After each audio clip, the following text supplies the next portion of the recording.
कोई भी टीचर अगर पहले एनसीईआरटी पढ़ाता है तो उसे बच्चे नहीं कर पाते हैं। इसीलिए मैंने सेकंड बुक को जब पढ़ाना शुरू करा था तो मैंने उसमें बोला है बच्चों को कि पहले हम पूरे रिएक्शंस वगैरह देखेंगे, फिर हम वो देखेंगे, जो बुक है हमारा एनसीईआरटी देखेंगे।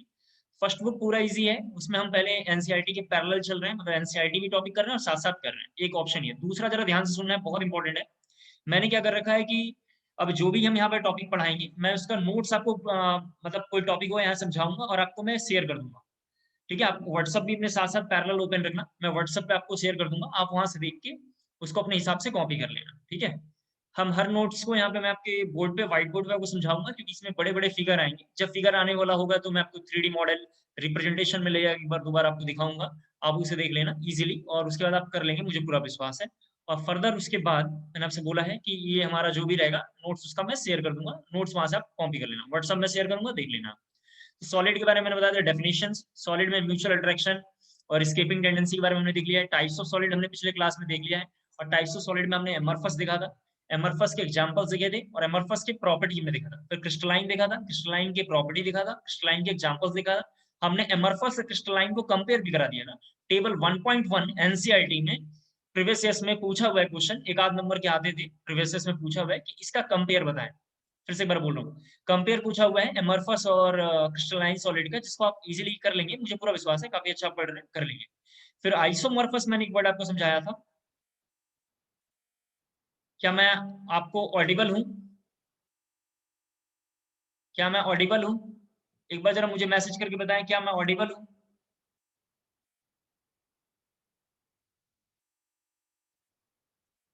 ठीक है, आपका एक्चुअली स्क्रीन रुक गया है, तो मैं समझ नहीं पा रहा था कि मैं ऑडिबल हूँ कि नहीं हूँ। ठीक है, ओके ओके। तो आइसोमॉर्फस हमने केमिकल बॉन्डिंग की क्लास में किया है। आइसोमॉर्फस में क्या होता है, टू डिफरेंट कंपाउंड लेंगे जिनके सेम शेप और सेम स्ट्रक्चर होगा। आइसोमॉर्फस हम ऑक्सोसॉल्ट में देखते हैं और आइसोमॉर्फस जो हम बाइनरी कंपाउंड में देखते हैं।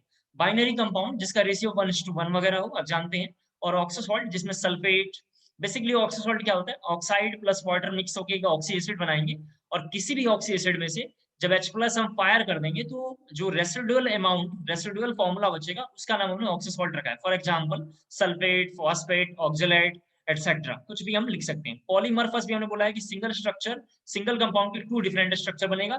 जैसे जिंक ब्लाइंडेड एक का नाम है, एक का नाम उर्जाइड है। हम दोनों टॉपिकों को जिंक ब्लाइंडेड और उर्जाइड पूरा डिटेल में पढ़ने वाले हैं। अभी हमने थोड़ा थोड़ा डेफिनेशन यहाँ पे लिख लिया है। एक बात, दूसरी बात हमने बताया था गैस स्टेट हमने पिछले क्लासों में 11th में कर लिया है। सॉलिड स्टेट फर्दर हम कर रहे हैं, इसके बाद हम करेंगे solution, that is liquid state. तो हमें तीनों स्टेट हमारा क्लियर हो जाएगा। इसके बाद मैंने आपको समझाया है कि इसमें कुछ कुछ वर्ड हमें याद रखना है, जैसे एनिसोट्रॉपिक, आइसोमॉर्फस, पॉलीमॉर्फस, ये हमें याद रखना था। आइसोट्रॉपिक, ये चार वर्ड हमें एकदम डेफिनेशन याद ही रखना है बार बार, ये बोर्ड के लिए क्वेश्चन है। फिर हमने कुछ और बातों को नीचे अंडरलाइन करवाया था जिसको थोड़ा हमें याद रखना है। ग्रीन विट्रियोल का फॉर्मूला, व्हाइट विट्रियोल का फॉर्मूला, मैंने आपसे बोला था ग्रीन विट्रियोल का फॉर्मूला, व्हाइट विट्रियोल का फॉर्मूला, और एमरफस की प्रॉपर्टी में नॉट ट्रू सॉलिड, एमरफस की प्रॉपर्टी में लिखा था नॉट ट्रू सॉलिड। उसके बाद लिखा था super cold liquid, super cold liquid, यहाँ तक हमने देख लिया था। इसके बाद टाइप्स ऑफ क्रिस्टलाइन सॉलिड में हमने देखा था, पहला टाइप्स ऑफ सीएस में हमने देखा था आयनिक, कोवेलेंट, मॉलिक्यूलर और मेटालिक। ये चारों के चारों सॉलिड हमने केमिकल बॉन्डिंग से कॉपी किया था। आयनिक, मेटालिक, कोवेलेंट, मॉलिक्यूलर, ये हमने मतलब जो है पिछले क्लासों में केमिकल बॉन्डिंग से हमने कॉपी किया है और ये सारे टेबल प्रीवियस ईयर्स में क्वेश्चन आए हुए हैं। 1.2 एनसीईआरटी में सारे ये टेबल होगा जिसको मैंने आपको समझा दिया है। इसके बाद हमने कुछ जनरल टर्म्स यूज किए थे जो हमारे एनसीईआरटी में हैं और सॉलिड स्टेट को समझने के लिए बेसिक है। इसके बगैर हम सॉलिड स्टेट को समझ नहीं सकते हैं। कुछ टर्म्स हैं जो सॉलिड स्टेट को डिफाइन करते हैं, उस टर्म्स को हमने यूज किया था। जैसे पहला था स्पेस लैटिस। स्पेस लैटिस क्या होता है, जरा एक बार मैं बोलता हूँ। 3D में डॉटेड का रिप्रेजेंटेशन, डॉटेड का मतलब हो गया लैटिस पॉइंट का रिप्रेजेंटेशन जो होगा वो हमारा स्पेस लैटिस है। उस डॉट की जगह पे मॉलिक्यूल, एटम या आयन, मॉलिक्यूल या एटम या आयन आ जाएगा तो बोलेंगे क्रिस्टल लैटिस, जिसको हमने फर्दर देख लिया है। फिर यूनिट सेल, जरा एक बार दोबारा बोलता हूँ, यूनिट सेल से मैं समझाना था आज की क्लास में, तो मैं बोलता हूँ उसको ध्यान से सुने।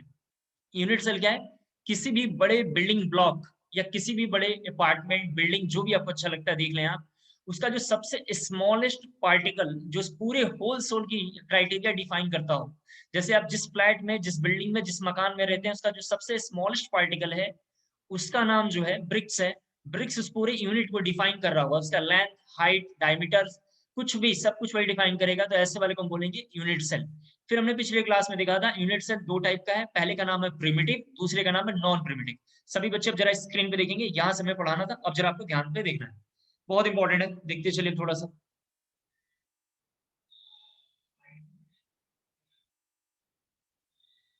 ठीक है, सब लोग जरा ध्यान से देखेंगे, काफी इंपॉर्टेंट है। हमने पहला एक लिखा था प्रिमिटिव, जरा फर्स्ट देखें, यहाँ पे हमने लिखा था प्रिमिटिव, काफी इंपॉर्टेंट है, सभी बच्चे थोड़ा बोर्ड पे देखते चलेंगे।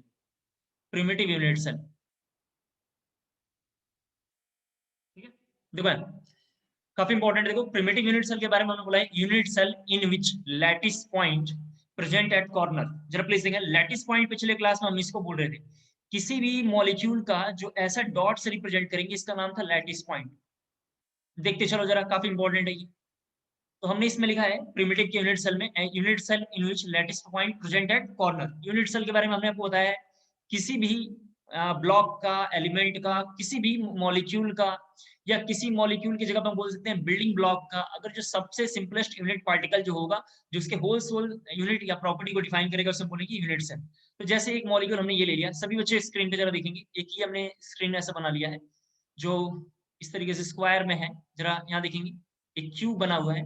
अगर इस क्यूब में अगर मैं प्रिमिटिव यूनिट सेल लिखूं, तो प्रिमिटिव यूनिट सेल ये होगा। जरा देखिए, प्रिमिटिव के बारे में हमने डेफिनेशन लिख रखा है, unit cell in which lattice point present at corner.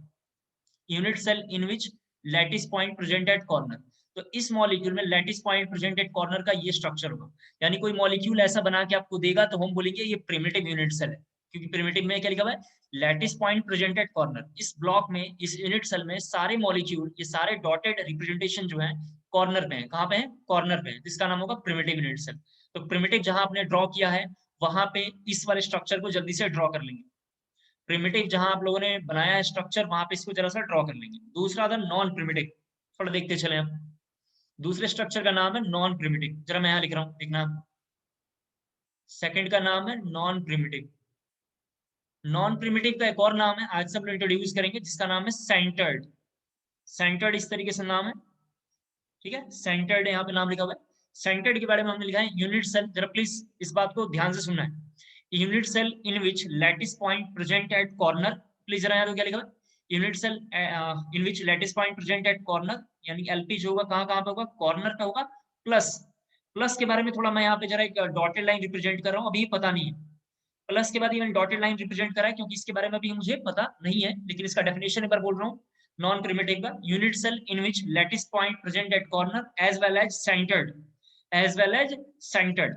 ये हमने डेफिनेशन लिख लिया है इसका, और हमें सेंटर्ड भी पता नहीं है, चलो ध्यान से सुनना है। सेंटर्ड पता नहीं है, इसलिए हमने क्या लिखा है यहाँ पे, डॉटेड लिखा है। अब नॉन प्रिमिटिव बहुत सारे टाइप के होते हैं, जैसे इसके बारे में अगर हम डिफाइन करें तो फर्स्ट स्ट्रक्चर का नाम होता है इसका बॉडी सेंटर। यहाँ पे लिखा हुआ है फर्स्ट स्ट्रक्चर के बारे में क्या लिखा हुआ है, बॉडी सेंटर। एक बार जरा मैं फिर से रिपीट कर रहा हूँ, बॉडी सेंटर का डेफिनेशन क्या है। बॉडी सेंटर का मेरे से कोई डेफिनेशन पूछता है कि बॉडी सेंटर को डिफाइन करें, तो हम बोलेंगे यूनिट सेल इन विच, ठीक है, lattice point present at corner. कहां पे लैटिस पॉइंट होगा, present at corner, as well as body centre. As well as क्या लिखेंगे हम, बॉडी सेंटर। जब मैं इसका स्ट्रक्चर ड्रॉ करूंगा, वेट करेंगे थोड़ा, देखिए कहां पे होगा, कॉर्नर पे प्लस बॉडी सेंटर पे। जब मैं इसका स्ट्रक्चर ड्रॉ करूंगा, तो स्ट्रक्चर बॉडी सेंटर का ऐसा कुछ बनेगा। ध्यान से देखना आपको सभी बच्चों को थोड़ा यहाँ पे, अगर मैं इसके स्ट्रक्चर ड्रॉ करूंगा तो कैसा बनेगा, ये ऐसा कुछ। ये लैटिस पॉइंट कहाँ प्रेजेंट होगा, कॉर्नर पे। तो यहाँ देख लो, ये कॉर्नर है, कितने कॉर्नर होंगे, 8 कॉर्नर होंगे। किसी भी यूनिट सेल का जो प्रिमिटिव है उसका कितना कॉर्नर होता है, 8। तो ये हमारे कॉर्नर हो गए, यहाँ पर हम देख सकते हैं ये कॉर्नर हो गया। प्लस एक कहाँ पे होगा, बॉडी सेंटर में होगा, तो ये बॉडी सेंटर का, एक बॉडी सेंटर का। मैं यहाँ डॉटेड क्यों लिखा है मैंने, लास्ट में आपको क्लियर हुआ। तो ये इसका रिप्रेजेंटेशन है बॉडी सेंटर का। दूसरा जरा सा देखें, दूसरा यहाँ पे क्या लिखा होगा, फेस सेंटर। दूसरा है फेस सेंटर, जिसको हम लोग बोला करेंगे एफसी। इसको अब हम बोला करेंगे बीसी, थोड़ा बार बार ध्यान रखना है, वैसे हम बोला करेंगे एफसी, फेस सेंटर लिखा हुआ है। फेस सेंटर में डेफिनेशन अगर हम बोले तो कहां पे होगा item, corner plus face centre. मैं एक बार फिर से रिपीट कर रहा हूं, जरा सभी बच्चे ध्यान से देखिए। बॉडी सेंटर का मतलब बस इतना है कि lattice point present at corner as well as body centre. Corner पे तो सारे आइटम होंगे, कॉर्नर की वैल्यू 8 होगी, आपको दिखाई दे रहा है। कॉर्नर की वैल्यू कितनी है, 8 है, और बॉडी सेंटर की वैल्यू कितनी है यहाँ पे, बॉडी सेंटर की 1 है। अगर मैं फेस सेंटर को डिफाइन करूंगा तो इसके बारे में बोल सकता हूँ, lattice point present at corner as well as face centre. मैं कहना चाह रहा हूँ ये सब के सब प्रिमिटिव के पार्ट नहीं है, सबके सब नॉन प्रिमिटिव के पार्ट है। और नॉन प्रिमिटिव का हम यहाँ एक डेफिनेशन नहीं बना सकते, इसलिए हमने डॉटेड लिखा है। बस हमने लिखा कि lattice point present at corner as well as centre. For example, body में प्रेजेंट होगा तो बॉडी सेंटर, फेस पे प्रेजेंट होगा तो फेस सेंटर, एंड पे प्रेजेंट होगा तो एंड सेंटर, और एजेस पे प्रेजेंट होगा तो नाम होगा एज सेंटर। अलग अलग उनके नाम है, इसलिए हमने यहाँ पे डॉटेड लिखा है। डॉटेड पे जो जो वैल्यू हम लिखेंगे, जैसे फेस सेंटर के लिए एफसी लिख देंगे तो फेस सेंटर हो जाएगा, बीसी लिख देंगे तो बॉडी सेंटर होगा, एजेस लिख देंगे तो एज सेंटर होगा, और एंड लिख देंगे तो एंड सेंटर होगा। अभी हम फेस सेंटर के एग्जाम्पल एक जरा सा देखने वाले हैं, इसको हमें थोड़ा क्लियर करना है। देखो जरा से यहाँ इसके सारे आइटम पहले तो कॉर्नर पे होंगे, तो कॉर्नर पहले हम ड्रॉ करेंगे। ये इसका स्ट्रक्चर है, ये इसका स्ट्रक्चर है। जब इसको हमने स्ट्रक्चर ड्रॉ किया और इसके 8 कॉर्नर जो यहाँ पर इजीली देख सकते हैं, प्लस फेसेस के बारे में जरा बात करेंगे। मैं अगर आपको स्क्रीन पे जरा दिख रहा हूँ तो कोई मेरा अगर इमेज आपको दिख रहा है तो जरा कोई मैसेज जरा ड्रॉप करे जल्दी, क्योंकि मैं आपको हाथों से इशारा करके दिखाऊंगा, आप समझ पाएंगे तो जल्दी क्लियर हो जाएगा। अगर मैं आपको स्क्रीन पे दिख रहा हूँ तो जरा एक बार यस मैसेज जरा ड्रॉप करना है ग्रुप में जल्दी से। ओके, स्क्रीन भी मेरी दिख रही है, बहुत बढ़िया।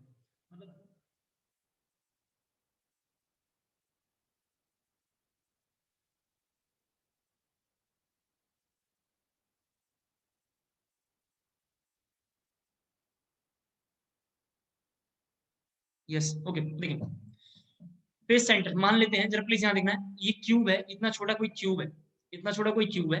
क्यूब मैंने आपको बताया क्यूब क्या है, प्रिमिटिव यूनिट सेल है या एक यूनिट सेल है। यूनिट सेल क्या है, यूनिट सेल का डेफिनेशन है इतना सा बस है, बड़े से बड़े अपार्टमेंट बिल्डिंग को जो छोटा पार्टिकल सब कुछ डिफाइन करे प्रॉपर्टी, वो यूनिट सेल है।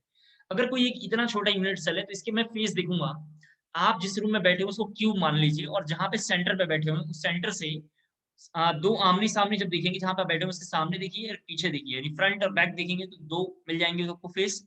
उसके बाद हम बात करेंगे तो राइट और लेफ्ट दे सकते हैं, दो फेस और मिल गया। और एक टॉप और एक बॉटम देखेंगे तो दो फेस और मिल जाएगा, तो टोटल फेस की वैल्यू कितनी होगी, 6 होगी। तो अगर मैं यहाँ पे फेसेस जरा डिफाइन करूंगा तो जरा सभी बच्चे यहाँ पे देखें। एक बार हम बोल सकते हैं फ्रंट, जरा प्लीज यहाँ देखो। एक बार हम बोल सकते हैं बैक, जरा मैं डॉटेड लाइन से रिप्रेजेंट कर रहा हूँ, फ्रंट बैक। यहाँ बोल सकते हैं लेफ्ट, यहाँ बोल सकते हैं राइट, यहाँ पे देख सकते हैं, यहाँ बोल सकते हैं टॉप, और यहाँ बोल सकते हैं बॉटम। एक बार मैं फिर से बोल रहा हूँ, टोटल फेस सेंटर की वैल्यू कितनी होगी, 6 होगी। कॉर्नर की वैल्यू कितनी होगी, 8 होगी। बार बार मैं स्ट्रक्चर बना बना के दिखाऊंगा, तब तक बनाऊंगा करीबन 150 स्ट्रक्चर इस पूरे चैप्टर में बनाऊंगा। एनसीईआरटी में 10-12 लिखा हुआ, मैं 150 बना के दिखाऊंगा, आपको याद हो जाना चाहिए, ठीक है। तो 6 कॉर्नर होगा, अब प्लस इसमें फेस की वैल्यू कितनी होगी, 6 होगी। उम्मीद करता हूँ क्लियर हो गया, कौन सा, left right top bottom front back. उम्मीद करता हूँ क्लियर हो गया। फेस सेंटर का डेफिनेशन ये है।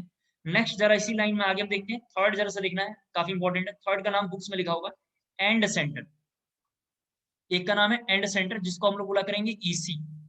इसका डेफिनेशन होगा कॉर्नर पे, इसके लैटिस पॉइंट कहां होंगे, कॉर्नर पे, lattice point present at corner, plus any two opposite face. काफी इंपॉर्टेंट है, एनी टू अपोजिट फेस, ऐसा लिख देता हूं, एनी टू अपोजिट फेसेस। जरा इसका स्ट्रक्चर देखो, इसके कई सारे फॉर्मूले बनेंगे, काफी इंपॉर्टेंट है, ध्यान से देखना है सभी बच्चों को, प्लीज यहाँ देखना है, क्योंकि हम याद नहीं कर सकते हैं कोई भी डाटा, इसे हमें स्ट्रक्चर बना के देखना चाहिए। कई बच्चे आपकी क्लास में बहुत सारे क्वेश्चन पूछते थे, अब उनका डाउट खत्म हो जाना चाहिए। यहाँ पे देखो, इसके बारे में हम ड्रॉ करेंगे तो ये 6 फेसेस हैं इसके, यहाँ पे हमें दिखाई दे रहा है 6 फेसेस हैं, देख सकते हैं आप। सॉरी 8 कॉर्नर है, 8 कॉर्नर हो गया, और 2 अपोजिट फेस देखना है। अगर आपने फ्रंट और बैक लिया तो ये स्ट्रक्चर बनेगा, जरा देख लो आप, ये कौन सा है, एफ और बी लिख देता हूँ, कौन सा, फ्रंट और बैक लिया तो ये स्ट्रक्चर बनेगा। दूसरा जरा देखेंगे एक बार सभी बच्चे, दूसरा स्ट्रक्चर अगर आप ड्रॉ करेंगे कुछ इस तरीके का बनेगा। दूसरा स्ट्रक्चर क्या है, कुछ इस तरीके से बनने वाला है।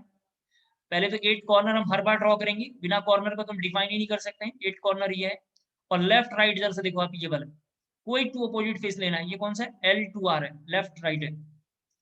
और एक जरा सा और देखेंगे, एक और हो सकता है। तो तीनों स्ट्रक्चर एंड सेंटर के लिए सही है। एनसीईआरटी में फर्स्ट वाला बना के जनरली ड्रॉ करता है, एनसीईआरटी में कौन ड्रॉ करेगा, फर्स्ट वाले को बना के ड्रॉ करेगा। तो हम लोगों ने तीनों को बना के देखा है कि और भी बनने की पॉसिबिलिटीज हैं, तो हमने देखा कि 8 कॉर्नर जो हम यहाँ पे ड्रॉ कर रहे हैं, प्लस इस बार हम जरा सा देखेंगे तो ये हो सकता है टॉप और ये हो सकता है बॉटम। एक बार जरा देखेंगे, ये हो सकता है टॉप और ये हो सकता है बॉटम, कौन सा है, T2B, कौन सा है, टॉप और बॉटम। तो टोटल एंड सेंटर की वैल्यू कितनी होगी, एंड सेंटर की वैल्यू 2 है, corner plus any two opposite face, लेकिन इसके फिगर कितने बनेंगे, 3 बनेंगे। एक इंपॉर्टेंट बात ये, सेकंड जरा सुनना आप बहुत ध्यान से, एक इंपॉर्टेंट बात, प्रिमिटिव यूनिट सेल केवल एक है जिसका नाम है सिंपल, और सिंपल का डेफिनेशन है lattice point present at corner. और नॉन प्रिमिटिव जिसका नाम है सेंटर्ड, उसका डेफिनेशन है lattice point present at corner plus centre. Plus क्या है, सेंटर। सेंटर मतलब बॉडी सेंटर भी हो सकता है, फेस सेंटर भी हो सकता है, एंड सेंटर भी हो सकता है। एक और होता है लेकिन अभी इसके बारे में हम इंट्रोड्यूस नहीं करेंगे, उसका नाम है एज सेंटर, मैं काफी आगे पढ़ाऊंगा। दोबारा एक बार बोलता हूँ, नॉन प्रिमिटिव यूनिट सेल का डेफिनेशन है lattice point present at as well as corner plus मतलब कॉर्नर एज वेल एज कहाँ पे लिखेंगे हम सेंटर्ड। सेंटर्ड का नाम पता नहीं है, अगर बॉडी सेंटर लिखा होगा तो हम सेंटर की जगह पे केवल बीसी लिख देंगे, फेस सेंटर लिखा होगा तो एफसी लिखेंगे, एंड सेंटर तो ईसी लिखेंगे। एक और होता है जिसका नाम है एजेस सेंटर यानी ईडीजी एज सेंटर लिखा होगा, लेकिन उसके बारे में भी हम जानते नहीं तो इसको थोड़ा हम छोड़ देंगे। मैं जरा एक बार इस नोट्स इनका जरा शेयर कर रहा हूँ ग्रुप में, जरा सा आप एक बार सभी बच्चे जरा देख लें। एक बार जरा मैं नोट्स आपको शेयर कर रहा हूँ, सभी बच्चे थोड़ा देख लेंगे इनको, ठीक है, कि हमने इन टॉपिकों को आपको समझा दिया है।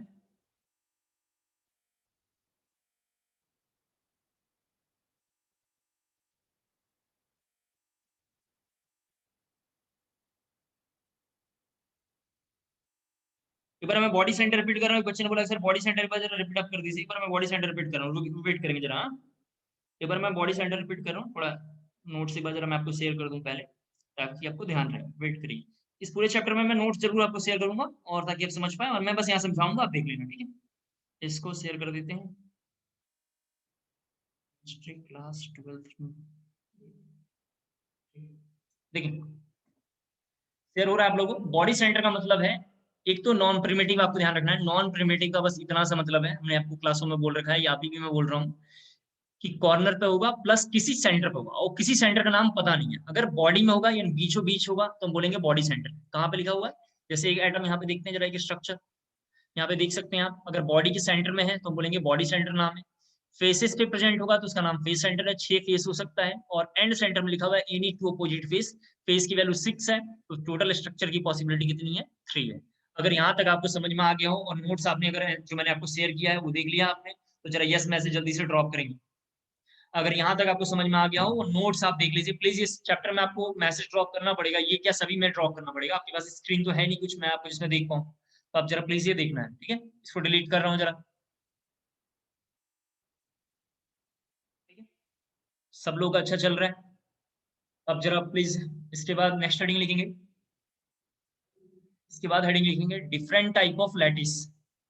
नेक्स्ट हमारी हेडिंग है डिफरेंट टाइप ऑफ लैटिस। सभी बच्चे जरा दिखेंगे यहाँ स्क्रीन पे, डिफरेंट टाइप ऑफ लैटिस। जरा मैं ये वर्ड जरा पहले समझाता हूँ लैटिस क्या होता है। सभी बच्चे जरा बोर्ड पे देखेंगे, व्हाइट बोर्ड जो स्क्रीन पे दिख रहा हो। लैटिस को जरा डिफाइन करना है, कैसे हम डिफाइन करेंगे, आपको याद होगा, मैं एक बार पीछे से रिकॉल कराते हुए लेकर आऊंगा। आपको याद होगा कि सोडियम के बारे में बात करेंगे तो सॉलिड में है, आप जानते हैं, और Cl2 के बारे में जरा बात करेंगे, सभी बच्चे प्लीज यहाँ देखें, तो ये गैसेस फॉर्म में। हमने आपको समझाया था कि सोडियम क्या करेगा, एक एनर्जी लेगा जिसका नाम है HOA। ये सब रफ है, प्लीज इसको लिखना नहीं है, सब रफ है, आपको बैकग्राउंड थोड़ा समझा के ला रहा हूँ कैसे मैंने पढ़ाया था। हीट ऑफ एटमाइजेशन नाम है, तो ये बनता है NAG, और इस तरीके का बनेगा। आप तो जानते हैं इसके अंदर मेटालिक बॉन्ड प्रेजेंट है, जरा प्लीज यहाँ देखेंगे, ऐसा बॉन्ड प्रेजेंट है, आप अच्छे से जानते हैं, हम सभी लोगों ने अच्छे से इन क्लासों को कर लिया है, केमिकल बॉन्डिंग में, पीरियोडिक प्रॉपर्टीज में, यानी पीरियोडिक टेबल में कर रखा है। और इसको एनर्जी देंगे तो ये बॉन्ड क्या होगा, टूट जाएगा, ये सारे बॉन्ड टूट के और किसमें हो जाएगा, गैस में कन्वर्ट होगा, और इस गैस का नाम होगा गैसियस आइसोलेटेड एटम। फर्दर ये एनर्जी थोड़ा और लेगा जिसका नाम है आयोनाइजेशन एनर्जी, और ये बना लेगा Na+, और एक इलेक्ट्रॉन बाहर निकल जाएगा, जो इलेक्ट्रॉन बाहर निकला उसको हमने यहाँ लिख दिया है।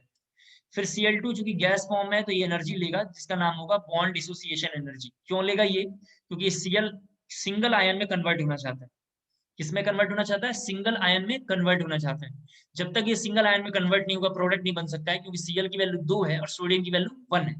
इसके बाद हम यहाँ पे लिखेंगे माइनस इलेक्ट्रॉन एफिनिटी, आप जानते हैं, तो ये बनेगा Cl माइनस, और यहाँ पे आएगा G। ये माइनस कहाँ से आ गया, ये जो एक इलेक्ट्रॉन था इसको ये Cl ले लेगा और Cl माइनस ऐसा बन जाएगा।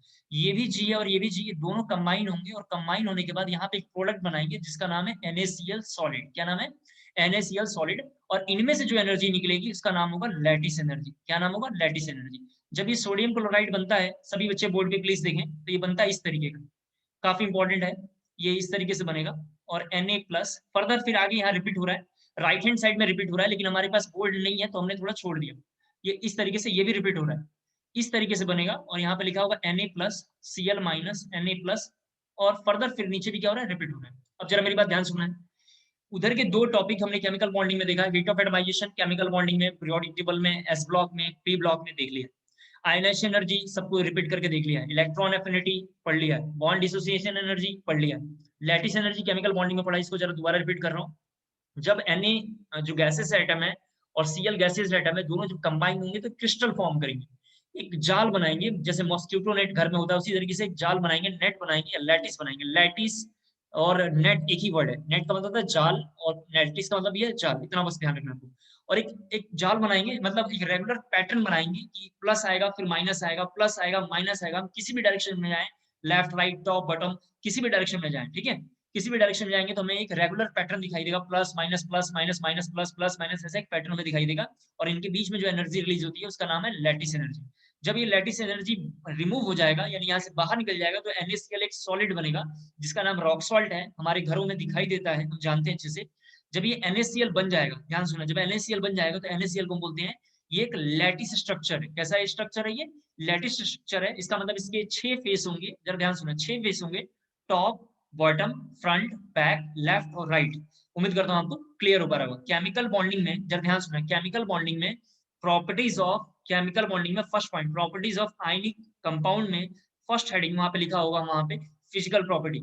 केमिकल बॉन्डिंग में physical property of ionic bond में फर्स्ट हेडिंग लिखा होगा वहां पे physical state of ionic bond, और उसके अंदर एक एग्जांपल लिखा होगा, उस एग्जांपल को पढ़ लीजिए। अगर आपको समझ में इतनी बातें जरा आज की क्लास तक आ गई है तो जरा यस मैसेज अगेन जल्दी से ड्रॉप करना है। वेट करेंगे और जल्दी बताएंगे, ठीक है, देख के एक बार जल्दी बताएंगे।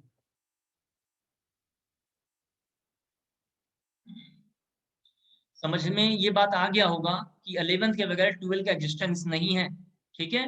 और कोई टीचर अगर पढ़वा रहा है तो बोलता है कि ये याद कर लो और रट्टा मार लो बस।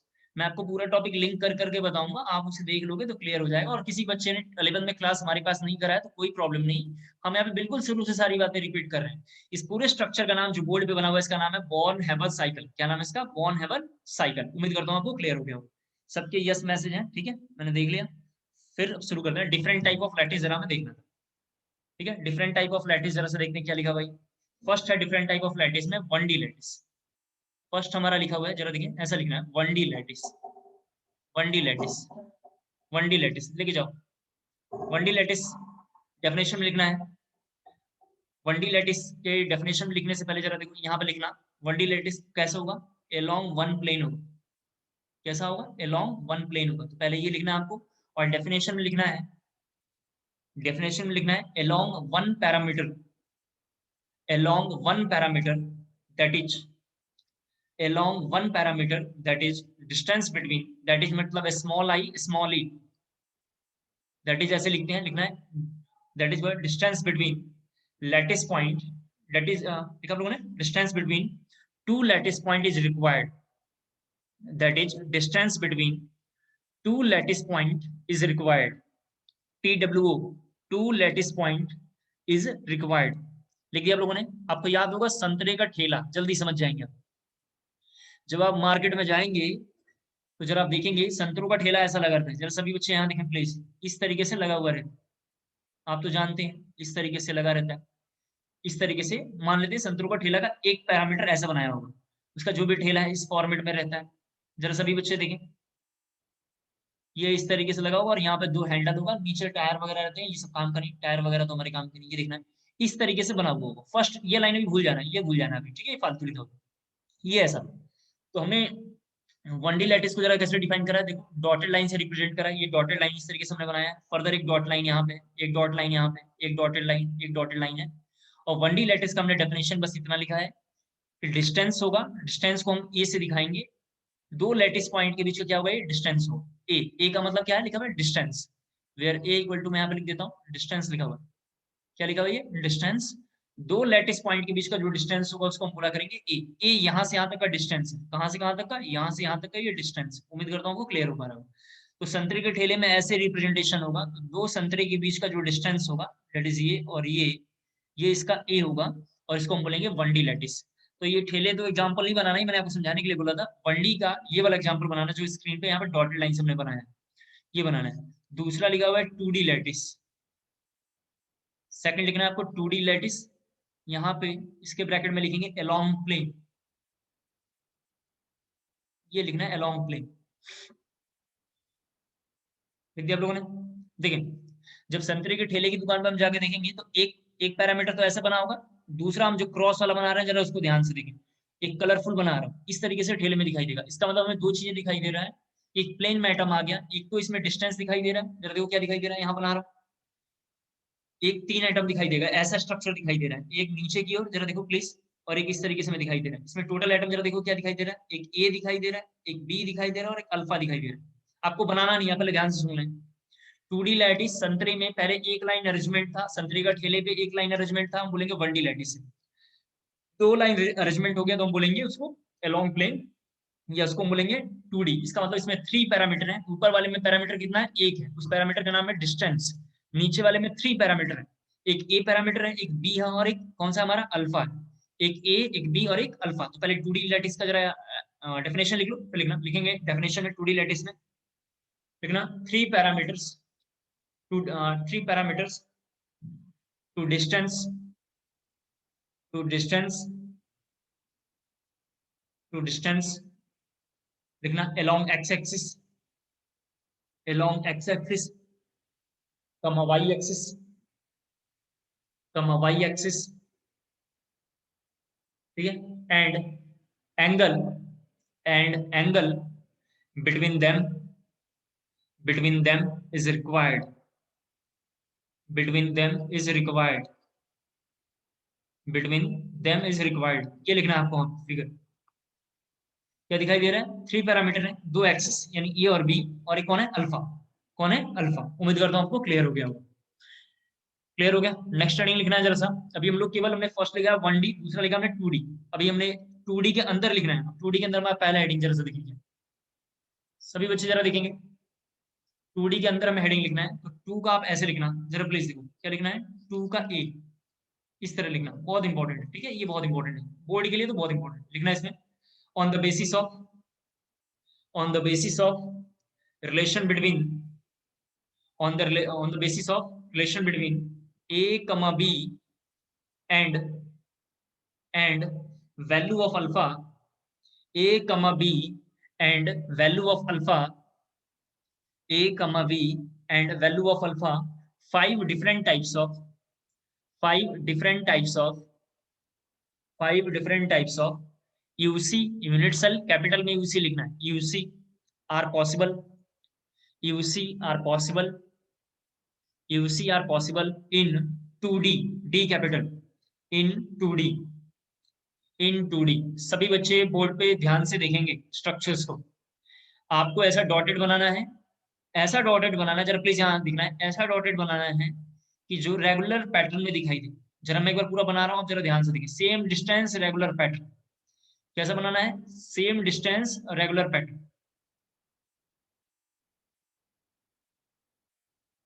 तो जरा इधर प्लीज देखते रहो, ये बोर्ड है तो थोड़ा ऐसा बन रहा है, लेकिन आपको अपनी कॉपी में सेम डिस्टेंस और रेगुलर पैटर्न बनाना है। तो जरा एक बार मैं बना के दिखा रहा हूँ, आप देखिए। अब कितना बनाना है ये पता नहीं, गिन के नहीं, कैसे बना सकते हैं, फाउंडेशन आपके ऊपर नहीं है, हमने ऐसा बना दिया। ये थोड़ा सा टेढ़ा मेढ़ा बन गया, लेकिन एक बार जरा मैं बना के दिखा रहा हूँ आपको थोड़ा स्ट्रक्चर्स। मान लेते हैं ऐसा बना हुआ है, ये ऐसा बना हुआ है, और ये इस तरीके का बना। जरा प्लीज यहाँ पे देखें, हमने बोला है 2D लैटिस कितने टाइप के हैं, 5 different type of unit cells show करेंगे, किस बेसिस पे, ए पे, बी पे और अल्फा के रिलेशन को लेके। अल्फा, ए और बी, ए और बी क्या है, दो हमारे एक्सिस है जिसका नाम एक्स और वाई है, और अल्फा क्या है, एंगल। इन तीनों रिलेशन को लेते हुए 5 different type of unit cell बनेंगे। मैं जरा एक बार यहाँ बनाता हूँ, आपको बनाना भी नहीं है, मैं एक बार इसका भी नोट्स आपको शेयर करूंगा, आप नोट्स देखना और यहाँ पे देखना, क्लियर हो जाएगा, ठीक है। पहला देखो जरा सा, पहला एनसीईआरटी में इस तरीके का बना हुआ होगा, इस तरीके का बना हुआ, कैसा बना हुआ दिखाई दे रहा है, जरा देखते हैं एक बार इसके बारे में। तो फर्स्ट में दिखाई दे रहा है कि ये तो ऐसा बना हुआ है, लेकिन ए और बी मान लेंगे बराबर है।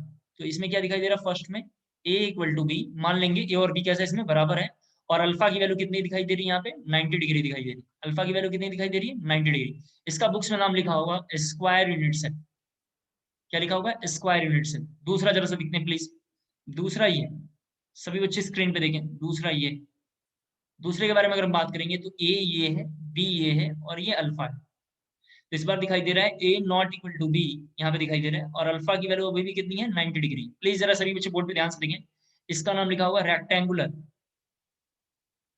रेक्टेंगुलर यूनिट सेल, यूसी यहाँ पे लिखा, क्या नाम है, रेक्टेंगुलर। 5 कौन कौन से हैं, स्क्वायर, दूसरा कौन सा हमारा रेक्टेंगुलर, थर्ड जरा मैं यहाँ जरा ड्रॉ कर रहा हूँ, देखिए थर्ड के बारे में, थर्ड के बारे में ऐसा बनाया हुआ होगा, यहाँ देखना है थर्ड के बारे में, ये थोड़ा गलत हमने बना दिया।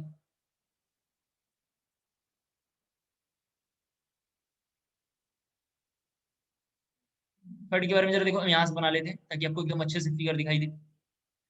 थर्ड ऐसा बना लेते हैं, जरा प्लीज यहाँ देखिए, ये ए है और ये बी है और अल्फा ये है। थर्ड के बारे में जरा इधर देखो, लिख रहा हूँ यहाँ पे ए इक्वल टू बी, लेकिन अल्फा की वैल्यू इस बार अब कम हो गया, अल्फा की वैल्यू है 60 डिग्री, डेट इज, यहाँ पे थोड़ा लिख रहा हूँ ऐसे, that is, that is not 90 degree लिखना है, ठीक है, डेट इज नॉट 90 डिग्री, ठीक है। इसका नाम जरा प्लीज देखेंगे, इस वाले का, थर्ड वाले का नाम बुक्स में लिखा होगा पैरेललोग्राम, थर्ड वाले का नाम है पैरेललोग्राम, पैरेललोग्राम यूनिट्स है। इसको जरा फोर्थ देखें, जरा बनाएंगे फोर्थ के बारे में, अगेन काफी इंपॉर्टेंट है फोर्थ, जरा देखना है। यहाँ पर हमने इस तरीके से एक लाइन ड्रॉ किया है, फर्स्ट लाइन से हमने इस तरीके से ड्रॉ किया, इसके बाद कहीं से भी हम बना सकते हैं, ऐसा कोई बाउंडेशन लिखा हुआ नहीं है। जैसे इस बार हम यहाँ पे ऐसे लेके बनाना चाहते हैं, आप बनाना नहीं है, अभी पहले देख लो जरा सा, ये इस तरीके से बना हुआ होगा। मैं आपको नोट शेयर करूंगा, ये थोड़ा बोर्ड छोटा है इससे थोड़ा ऐसा बन रहा है, लेकिन बड़े बोर्ड पे अच्छा बनेगा। हाँ सॉरी, थोड़ा एक बार गलत हो गया, एक मिनट जरा वेट करेंगे, स्ट्रक्चर भी गलत हो गया और इसका नाम भी थोड़ा हमने गलत दे दिया, ध्यान नहीं दिया मैंने। ये जो स्ट्रक्चर का नाम लिखा हुआ है, सॉरी इस स्ट्रक्चर का जो नाम है थोड़ा देखो इसका, इसका नाम है रोम्बस, सॉरी थोड़ा यहाँ गलत हो गया, इसका नाम है रोम्बस, इसका नाम है रोम्बस। रोम्बस और पैरेललोग्राम में बस सीढ़ी डिफरेंस है, जरा ध्यान से देखना। ये हमारा रोम्बस के बाद पैरेललोग्राम ही है, इसका नाम है पैरेललोग्राम, आपको बनाना नहीं है अभी, तो पहले आप जरा से लिखो, इसका नाम है पैरेललोग्राम यूनिट्स है, इसका नाम है रोम्बस यूनिट्स है। पैरेलली और रोम्बस में ये डिफरेंस है, जरा देखो, इसमें A not equal to B है और अल्फा की value not equal to 90 degree, alpha की value not equal to 90 degree. Rhombus और पैरेललोग्राम में ये डिफरेंस है कि रोम्बस में सेंटर में भी एक डॉट आएगा, एक डॉट मतलब है लेटिस पॉइंट, और इसमें क्या हुआ, एक डॉट नहीं आएगा। इसके बाद जरा लास्ट एक देखते हैं, लास्ट के लिए थोड़ा एक स्ट्रक्चर पहले मैं जरा ड्रॉ करता हूँ, यहाँ पे लास्ट के लिए थोड़ा सा और डॉटेड यूनिट सेल हमें बनाना पड़ेगा, जो हमने इस तरीके से बना लिया, मान लेते हैं ये थोड़ा एक लेटिस पॉइंट, इसको दूर बना लेते हैं,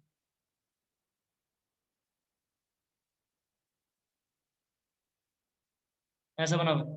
लास्ट वाले को ड्रॉ करेंगे तो जरा देखो, लास्ट वाले के बारे में ऐसा लिखा होगा बुक्स में, इस तरीके से लिखा होगा, और इसका नाम जरा मैं यहाँ बना रहा हूँ, इसमें जरा देखो क्या लिखा हुआ है, ए इक्वल टू बी, अल्फा की जो वैल्यू होगी इक्वल टू कितना होगा 60 डिग्री, और इसका नाम होगा हेक्सागोनल यूनिट्स है, हेक्सागोनल यूनिट्स है, इसका क्या नाम है, हेक्सागोनल यूनिट्स है। एक बार जरा मैं इसका अगेन पेजेस आपको शेयर कर रहा हूँ, जरा आप देख लें, फिर जो होगा मुझे बताएंगे। एक बार जरा मैं शेयर कर रहा हूँ,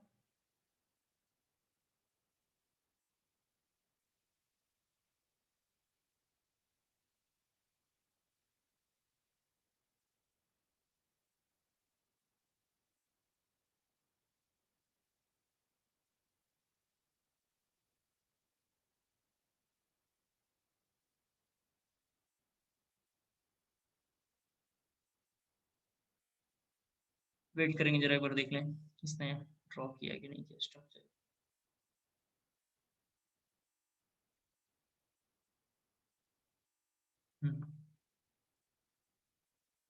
देखें जरा, इसका स्ट्रक्चर मैं आपको ग्रुप में मैंने शेयर किया है, सभी बच्चे जरा देखेंगे, ये मैंने एक बार आपको जरा शेयर किया है, सभी बच्चे देख लें, अगर आपको ये पूरी बात समझ में जरा आ जाए, देखने के बाद स्ट्रक्चर जरा मुझे यस मैसेज जल्दी से ड्रॉप करेंगे अगेन। ये पूरी बात अगर समझ में आ जाए तो अगेन जरा यस मैसेज जल्दी से ड्रॉप करेंगे। मैंने बार बार आपको नोट्स क्यों शेयर किया है, पेजेस क्यों शेयर कर रहा हूँ, इसके दो रीजन है, मेरे को ये सारा फिगर बोर्ड पे बनाना होता है, मैं बोर्ड पे तो अच्छे से बता पाता हूँ, स्क्रीन छोटा है, एक ये भी है, दूसरा मुझे बार बार ये भी देखना रहता है कोई बग मैसेज ड्रॉप ना कर दे। क्लासेस में एक ये भी लफड़ा है, आप में से बहुत सारे लोग बग मैसेज ड्रॉप करते हैं, तो कोई बग मैसेज ड्रॉप ना करे। उम्मीद करता हूँ आपको क्लियर हो गया होगा, सभी बच्चों ने यस मैसेज ड्रॉप किया है, समझ में आ रहा है। नेक्स्ट हेडिंग लिखेंगे, सेकंड हमारा ये था, नेक्स्ट हम हेडिंग लिखेंगे 3D लैटिस, ठीक है। नेक्स्ट हमारी हेडिंग है 3D लैटिस। पहला कौन था 1D, सेकंड क्या था 2D, और थर्ड क्या हमारा 3D। 2D से प्रीवियस में क्वेश्चन आया हुआ है, इसको जरा से देख लेंगे, 2D से प्रीवियस में क्वेश्चन आया हुआ है, अब 3D में जरा लिखना है आपको। 3D लैटिस में लिखना है। ये कहाँ पे हुआ? 1D के बारे में हमने लिखा है, कहाँ पे 1D में? along one parameter. 2D में along हमने लिख रखा है प्लेन, और 3D कहाँ होगा? ऑन स्पेस, या बुक्स में लिखा होगा इन स्पेस। क्या लिखा होगा? इन स्पेस या ऑन स्पेस, एक ही बात है, देख लेना, दोनों वर्ड का मतलब एक ही है। इंग्लिश लिटरेचर में अलग अलग है, लेकिन केमिस्ट्री में अभी एक ही है।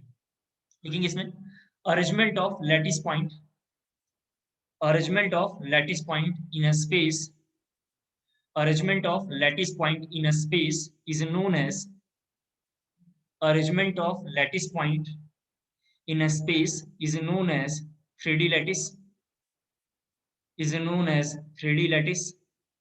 Full stop. पैराग्राफ जरा चेंज करके लिखना है और उसके नीचे अंडरलाइन करना है। पैराग्राफ जरा चेंज करके लिखना है और इसके नीचे अंडरलाइन लिखना है and for 3D lattice, and for 3D lattice 6 parameter is required, 6 parameter is required। लिखेंगे 3 distance ब्रैकेट में लिखेंगे ABC, ब्रैकेट में लिखेंगे ABC एंड 3 एंगल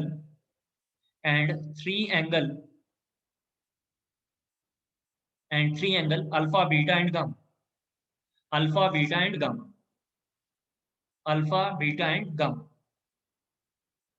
देखिए आप लोगों ने नेक्स्ट हेडिंग लिखना है आपको ऑन द बेसिस ऑफ लिखना है next heading on the basis of.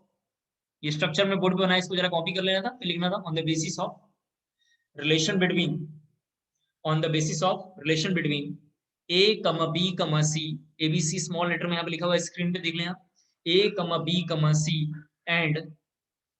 And value of alpha beta and gamma. Sorry ये गामा है, सभी बच्चे थोड़ा यहाँ ठीक कर लेंगे, थोड़ा यहाँ मैंने गलती से लिख दिया, ये ध्यान नहीं रहा मेरा, एक मिस्टेक हो गया, थोड़ा सा ठीक कर लें, करेक्ट कर लें इसको थोड़ा सा। अल्फा बीटा गामा है and value of alpha beta gamma 7 type of crystal system, 7 type of crystal system, 7 type of crystal system. Bracket में लिखेंगे यूनिट सेल, यूसी लिखना, ब्रैकेट में लिखना unit cell UC, bracket close करके लिखना are possible in 3D, are possible in 3D, are possible in 3D। ठीक है लोगों ने, सभी बच्चे ध्यान से सुने, ये जो टॉपिक मैं अभी समझाऊंगा मोस्ट इंपॉर्टेंट है। प्रीवियस ईयर्स जेई में, नीट में और बोर्ड में अब तक में 10 इयर्स में कम से कम 6 टाइम पूछा हुआ है ये टॉपिक, जो अभी यहाँ बना रहा हूँ। प्रीवियस ईयर्स में, जेई में, नीट में और बोर्ड में कितनी बार आ चुका है? 6 टाइम आया हुआ है 10 इयर्स में, ध्यान रखना आपको। तो ये जरा आपको तैयार बहुत बढ़िया से करना है। जरा एक मैं ड्रॉ करके दिखाता हूँ। पहले तो हम यहाँ पे लिखेंगे टाइप्स ऑफ क्रिस्टल सिस्टम, यहाँ पे लिखा हुआ है टाइप्स ऑफ क्रिस्टल सिस्टम, ऐसा लाइन है, आप सीधा खींचना, ठीक है, लाइन आप सीधा ड्रॉ करना, मैंने थोड़ा बोर्ड है ऐसा तो मैं ऐसा बना रहा हूं। दूसरा है रिलेशन बिटवीन ए, जरा प्लीज यहाँ देखें, बी कमा सी। थर्ड यहाँ पे लिखा हुआ है वैल्यू ऑफ अल्फा बीटा और गामा, और लास्ट लिखा हुआ है possible type of unit cell, possible type of unit cell.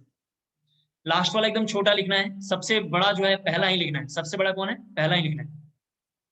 सबसे बड़ा वाला कौन सा है? पहला वाला ही लिखना है। जरा देखते हैं, पहले का नाम है, फर्स्ट का नाम है, एनसीईआरटी में लिखा हुआ क्यूबिकल, लेकिन हम लिखा करेंगे क्यूबिक। फर्स्ट का क्या नाम है? क्यूबिक। एनसीईआरटी में क्या लिखा हुआ? क्यूबिकल। क्यूबिक में ध्यान रखना है a equal to B equal to C लिखना है। मैं एक बार याद करने का तरीका भी बताऊंगा, अभी आप लिखेंगे a equal to B equal to C, alpha equal to beta equal to gamma equal to 90 degree, ये लिखना है। अल्फा बीटा और गामा की वैल्यू कितनी होगी? 90 डिग्री होगी। और possible type of unit cell कौन सा होगा? प्रिमिटिव। क्या लिखा हुआ? बीसी। क्या लिखा हुआ? Body centre. और क्या लिखा हुआ यहाँ पे? एफसी। क्या लिखा भाई? Face centre. एक बार दोबारा रिपीट करो, प्रिमिटिव, बीसी और एफसी लिखा हुआ है। बीसी और एफसी दोनों के दोनों किसके पार्ट है? नॉन प्रिमिटिव के पार्ट है। नॉन प्रिमिटिव क्या होता है? पढ़ा दिया। बीसी क्या होता है? एफसी क्या होता है? ईसी क्या है? ये सब मैंने आपको पढ़ा दिया। तो इसमें बार बार नाटक नहीं होना चाहिए। क्या है? बॉडी सेंटर, फेस सेंटर, ध्यान रखना आपको। तो इसमें कितने यूनिट सेल पॉसिबल है? टोटल 3, हमने इधर लिख दिया 3। सेकंड आएंगे क्यूबिकल के बाद टेट्रागोनल, आप लिखा करना टेट्रागोनल, टेट्रागोनल ये लिखा हुआ है टेट्रागोनल। टेट्रागोनल में लिखना है a equal to B not equal to C. क्या लिखा हुआ है? a equal to B not equal to C, alpha equal to beta equal to gamma equal to 90 degree.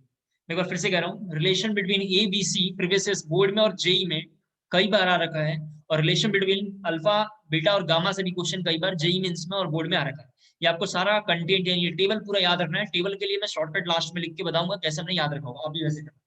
फिर यहाँ पे लिखा हुआ है पी प्रिमिटिव, और क्या लिखा हुआ है बॉडी सेंटर। कितने यूनिट सेल पॉसिबल है? 2। कितने यूनिट सेल पॉसिबल है? 2। इसके बाद लिखेंगे ऑर्थोहोम्बिक। ऑर्थो ये लिखा हुआ है होम्बिक, मैं यहाँ पे नीचे जरा सा लिख रहा हूँ, आप ठीक कर लेना। ऑर्थोहोम्बिक सीधा लिखा करना, ठीक है? मैं थोड़ा टेढ़ा लिख रहा हूँ, आप समझ पाए। ऑर्थोहोम्बिक लिखा हुआ है। ऑर्थोहोम्बिक में A not equal to B, sorry ये स्मॉल बी है, नॉट इक्वल टू सी। इसका मतलब क्या लिखा हुआ है? ए बी और सी इसके बराबर नहीं होंगे। ए और बी क्या है? डिस्टेंस है, और सी भी क्या है? डिस्टेंस है। अल्फा बीटा क्या है? उसका एंगल है। तो इसके बारे में अगर हम जरा सा बात करेंगे तो ये पूरी लाइन रिपीट होगी यहाँ पे, alpha beta equal to gamma equal to 90 degree. और इसमें कौन कौन से प्रेजेंट होंगे? तो P, B C, F C और ई सी। ईसी का मतलब है एंड सेंटर। ईसी का मतलब है एंड सेंटर। जब भी रिपीट करूं ईसी का मतलब ये है, तो वहां नीचे शॉर्ट में लिखा करेंगे एंड सेंटर, पूरा लिखना है आपको। ईसी का मतलब क्या है? And centre. जरा आगे बढ़ते हैं। इसी का मतलब है एंड सेंटर। जरा प्लीज देखो नेक्स्ट। नेक्स्ट है हेक्सागोनल। नेक्स्ट हमारा है हेक्सागोनल। नेक्स्ट हमारा कौन है? हेक्सागोनल। जब हम हेक्सागोनल को देखेंगे तो क्या लिखा हुआ है? ए, जरा प्लीज देखो, B not equal to C. और अल्फा के बारे में जाकर क्या लिखा हुआ है? Alpha equal to beta equal to gamma. यहाँ लिखा हुआ है अल्फा बीटा गामा, यहाँ पे लिखा हुआ अल्फा इक्वल टू बीटा। इसको थोड़ा ऐसे चेंज करके देखो, इस तरीके से एनसीईआरटी में लिखा हुआ है। एनसीईआरटी फॉर्मेट में लिखते हैं alpha equal to beta equal to 90 degree और gamma equal to 120 degree. Gamma की वैल्यू कितनी है? 120 डिग्री। ये लिखना, गामा इक्वल टू 120 डिग्री। और इसमें कौन सा यूनिट सेल होगा? प्रिमिटिव, जिसको हम क्या लिखेंगे? 1। Number of possible type of unit cell के बारे में लिखा है 1। हेक्सागोनल के बाद हम लिखेंगे रोम्बिक, आर एच ओ, ये लिखा हुआ है आर एच ओ एम, ठीक है? रोम्बिक किस तरीके से लिखा हो, या रोम्बोहाइड्रल, रोम्बिक की जगह पे रोम्बोहाइड्रल लिख लेना, ये ज्यादा अच्छा है। ये थोड़ा मैं कट करके यहाँ लिख दूं, एच के बाद E D R L, rhombohedral. Rhombohedral में जरा देखो क्या लिखा हुआ? A equal to B equal to C, A equal to B equal to C. और ये पूरी लाइन यहाँ पे जरा देखो क्या लिखा हुआ है? Alpha equal to beta not gamma 90 degree. Alpha और बीटा कितना होगा? 90 डिग्री। और गामा की वैल्यू क्या होगा? 90 डिग्री नहीं होगा। इसमें भी प्रिमिटिव होगा। इसमें भी यूनिट सेल कितना होगा पॉसिबल? 1। इसमें पॉसिबल कितना है? 1। रोम्बिक के बाद देखेंगे जरा सा, या रोम्बोहाइड्रल के बाद देखेंगे मोनोक्लिनिक लिखा होगा। मोनोक्लिनिक, मोनोक्लिनिक में जरा देखो, A not equal to B not equal to C और अल्फा इक्वल टू गामा। जरा प्लीज यहाँ देखेंगे, इस बार वैल्यू चेंज हो गया है। Alpha equal to gamma equal to 90 degree, alpha equal to gamma equal to 90 degree, alpha equal to gamma equal to 90 degree और beta not equal to 90 degree, beta not equal to 90 degree. और इसके बारे में बात करेंगे तो कौन होगा? पी और ईसी। इसकी वैल्यू कितनी होगी? 2। ईसी का मतलब क्या है? अभी भी एज सेंटर है। प्लीज यहाँ पे जब भी ईसी का मतलब एज सेंटर बोला करूं, लिखना है। आगे एक और आएगा एज सेंटर, अभी ईसी का मतलब है एंड सेंटर। बार बार कौन है? And and and. अभी कुछ दिन में आने वाला है, मतलब कल की क्लास या परसों की क्लास से आएगा। क्या नाम आएगा? Edge centre. तो इसका भी ईसी होगा और इसका भी ईसी होगा, तो कंफ्यूजन ना हो इसीलिए लिखना है एंड सेंटर। क्या लिखना है? And centre. मोनोक्लिनिक के बाद लिखना है आपको ट्राई क्लिनिक। ट्राई क्लिनिक, जरा प्लीज यहाँ देखेंगे, ट्राई क्लिनिक में क्या होगा? A not equal to B not equal to C. ये तीनों इक्वल नहीं है। A not equal to B not equal to C, alpha not equal to beta not equal to gamma equal to 90 degree. Not equal to 90 degree लिखना। Alpha beta gamma की value जो होगी 90 degree की equal नहीं होगी, और इसमें केवल पी की वैल्यू कितनी? 1 होगी। इसमें कौन होगा यूनिट सेल? प्रिमिटिव, जिसको हम कितना लिखेंगे? 1 लिखेंगे। उम्मीद करता हूँ क्लियर हो गया। एक बार मैं पूरी बात टेबल में बोल रहा हूँ, आपके पास लिखा होगा, आप जरा वहां पे देखिए। मुझे टेबल याद है, इसलिए मैं जरा एक बार आपको बोल रहा हूँ, ध्यान से देखें। सबसे पहले हमने लिखा टाइप्स ऑफ क्रिस्टल सिस्टम या टाइप्स ऑफ यूनिट सेल, जिसमें हमने पहला लिखा है क्यूबिक। इसके बाद हमने लिखा टेट्रागोनल, ऑर्थोम्बिक, हेक्सागोनल। हेक्सागोनल को हमने लिखा rhombohedral, monoclinic, triclinic. Alpha A B और सी के बीच का रिलेशन जरा क्या लिखा होगा? शुरू में ए बी सी तीनों बराबर है, दूसरे में एक बराबर नहीं है। ध्यान से सुन लो कैसे हमने याद किया है, रिपीट कर रहा हूँ। A equal to B equal to C, first तीनों बराबर, दूसरे में एक बराबर नहीं है, तीसरे में तीनों बराबर नहीं है, चौथे में जब देखेंगे तो सेकंड रिपीट है, चौथे में देखेंगे तो क्या है? सेकंड रिपीट है, और फिर पांचवें में देखेंगे तो फर्स्ट रिपीट है। ध्यान से देखो, पांचवें में क्या है? फर्स्ट रिपीट है। तो थर्ड के बाद जो है वापस दोनों लाइन क्या हो रहा है? रिपीट हो रहा है, वापस दोनों लाइन रिपीट हो रहा है। और 6 7 देखेंगे तो दोनों बराबर नहीं है। उम्मीद करता हूँ आपको क्लियर हो गया हो। ए बी सी के रिलेशन में देखेंगे तो फर्स्ट के 3 कैसे होंगे? बराबर होंगे। फोर्थ में थोड़ा लफड़ा है, ठीक है? फोर्थ और 5 बिल्कुल एक जैसा सेम दिखाई दे रहा होगा, और 6 भी हल्का सा सेम दिखाई दे रहा होगा। 4 5 और 6 बिल्कुल ऐसा दिखाई दे रहा होगा, और लास्ट वाला बिल्कुल बराबर नहीं होगा। और ये कैसे पता चलेगा सर कि प्रिमिटिव के मतलब possible type of unit cell इतना, 3 लेना है, 2 लेना है, 4 लेना है, कैसे एग्जैक्ट ये पता चलेगा? जैसे हेक्सागोनल में सर इतना हुआ, रोम्बोहेड्रल में 1 है, मोनोक्लिनिक में ये 1 है, 2 है, ट्राइक्लिनिक में 2 है, कैसे पता चलेगा? तो हम मान लेते हैं, जैसे आपकी क्लास का एक बच्चे का नाम ले लेते हैं, जैसे इसका नाम है रितीश। इसने फ्यूचर में मान लेते अपनी कोई कंपनी खोली और इस कंपनी का नाम है CTOHRMT। आप तो जानते हैं कंपनियों का नाम, जैसे अमेजॉन, अमेजॉन का नाम कोई नहीं है, फ्लिपकार्ट, ऐसा कोई नाम नहीं, समझ रहे हैं? ऐसा नाम है कि पब्लिक देखे और फंस जाए, समझ रहे हैं आप? अट्रैक्टिव टाइप का होता है। जैसे आपने कहीं देखा होगा बड़े मॉलों में मोची इस तरीके से लिखा होगा, या पेंटालून इस तरीके से, पता नहीं ये सब नाम कैसे आते हैं, समझ रहे हैं आप? अट्रैक्शन बढ़ाने के लिए, मैगी अट्रैक्शन बढ़ाने के लिए, नेस्ले मैगी बढ़ाने, इस तरीके से मतलब अट्रैक्शन बढ़ाएगा, उसी का प्रोडक्ट है मैगी। तो हमने एक कंपनी बना लिया, जैसे इस बच्चे ने एक कंपनी बनाया जिस कंपनी का नाम है CTOHRMT। सी का मतलब जरा देखिए आप, लिखा हुआ क्यूबिकल यानी क्यूबिक, टेट्रागोनल ऑर्थोहोम्बिक, और एच को लिखा हुआ hexagonal, R for rhombohedral, monoclinic, triclinic. CTOHRMT company का नाम है, और इसका फोन नंबर हमने इस तरीके से याद रखा है, 32411121। ये इसका लैंडलाइन नंबर है। लैंडलाइन नंबर मतलब PNT नंबर जिसको बोलते हैं, ये इसका लैंडलाइन नंबर है। जैसे क्यूबिकल में हम देखेंगे तो 3 इसका जो है possible type of unit cell है। अगर हम ट्राइगोनल को देखेंगे, सॉरी टेट्राहेड्रल को देखेंगे तो कितना है, टेट्रागोनल को देखेंगे तो कितना है, 2 है। ऑर्थोम्बिक को देखेंगे तो कितना इसमें लिखा हुआ है, 2 लिखा हुआ है। और हेक्सागोनल को देखेंगे तो कितना है, 1 है। रोम्बोहेड्रल को देखेंगे तो कितना लिखा हुआ है, 2 लिखा हुआ है। मोनोक्लिनिक को देखेंगे तो कितना लिखा हुआ है यहाँ पे, ठीक है, 2 लिखा हुआ है। और आर की जगह पे हमने देख ही लिया, टी की जगह पे देखेंगे ट्राइक्लिनिक, कितना लिखा हुआ है, 1 है। तो CTOHRMT बेसिकली एक नंबर है, ठीक है, एक नंबर है जो हमने याद रख रखा है। और 32411 उसका क्या है, कोड है, एक नंबर है।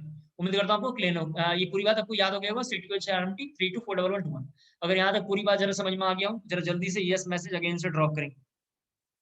यहाँ तक पूरी बात अगर आपको समझ में आ गया हो तो जरा जल्दी से यस मैसेज जल्दी से ड्रॉप करेंगे।